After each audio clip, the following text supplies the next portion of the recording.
And so the golden age will come back. If you read Jerusalem in the Quran, you've understood that. And so they need the state of Israel to expand its territory, to encompass the biblical frontiers of the Holy Land. You wouldn't hear this from the American Congress. They won't talk about this. They have more important things to talk about in Congress. And so perhaps the planning behind this war, allowing the Islamic resistance in Palestine. Remember, I don't use these terms about Taliban and this and that and the other. I have consistently referred to the Islamic resistance in Afghanistan. And so too I refer to the Islamic resistance in the Holy Land, in contradistinction to the secular Palestinian national resistance, headed by the PLO. The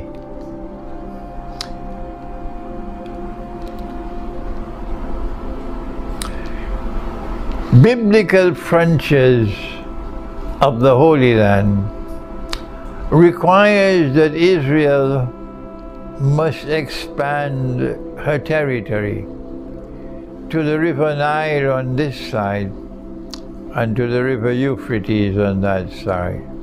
If you don't know that, then read my book, Jerusalem in the Quran. And so if I am correct that this war was allowed to take place, as Pearl Harbor was allowed to take place, as 9/11 was allowed to take place, that there is a plan behind it. That's why they allowed it to take place. And so many people lost their lives who could have been saved.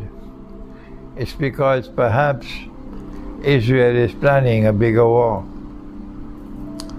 The Israeli Mossad will probably be very angry with me for revealing this is possibly the plan, to try to provoke Hezbollah in Lebanon to enter the war formally. And once Hezbollah enters the war, then the road to Iran is open. But if Israel believes that you can launch a war against Iran and that you will be successful, remember, Israel, you're playing with fire. Why? Because all of mankind are going to suffer if there is a war with Iran. From the time Iran is attacked, the first implication is that Iran is now going to become a nuclear power.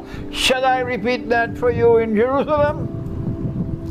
The moment you attack Iran, the first implication, and Washington cannot stop it, is that Iran will immediately become a nuclear power, nuclear weapons power. Join the nuclear club of countries with nuclear weapons. Is that what you want for Israel? Not only that, the second implication is that while Iran may not use a nuclear weapon on Israel, there's no need to do that. Unless, as in the policy of the state of Russia, it is when Russia's territory, the state, is endangered, only then would Russia use nuclear weapons. So Iran might decide the same thing. When the survival of Iran as a state is at stake, only then would we resort to nuclear weapons. But Iran would immediately become a nuclear power. The second implication, Israel, I hope you're listening, is that immediately you attack Iran, all the oil installations, all of them in the Gulf, Saudi Arabia, Kuwait, Abu Dhabi, all of them will go up in flames.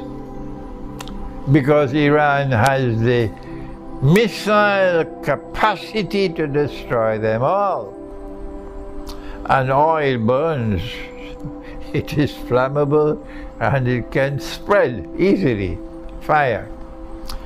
If this takes place and there is a catastrophic destruction of the oil fields in the Middle East, can you imagine what will be the implications for the world economy? What will be the implications for money? What will be the implications for inflation?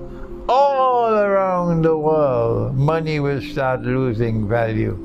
All around the world, prices are going to escalate, and the hatred of mankind for you will intensify, because you are the one who provoked Iran.